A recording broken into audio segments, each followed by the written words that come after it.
menonton channel ini di pagi hari, selamat siang bagi kalian yang menonton channel ini di siang hari, dan selamat malam bagi kalian yang menonton channel ini di malam hari. Maaf apabila saya bercanda ya. Jadi, selamat datang di channel saya tentang cara mengaktifkan smart sidebar di Oppo F9. Tapi sebelum kita memulai tutorialnya, please bantu saya untuk mengklik subscribe, bunyikan lonceng, dan like video and comment. Karena bantuan dari kalian itu membantu saya untuk memperbanyak video tentang tutorial-tutorial yang berguna.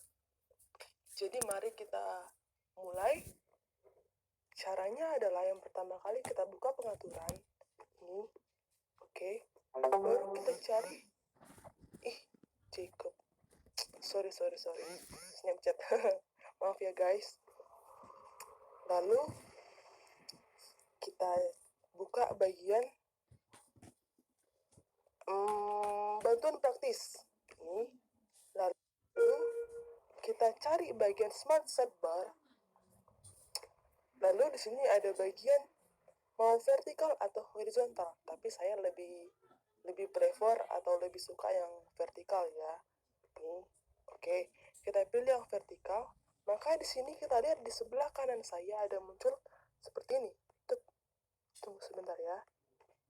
Nih, cepat. Proses merekam video atau membuka kamera, pesan YouTube, dan di sini kita juga bisa menambah aplikasi apa yang mau kita tambahkan.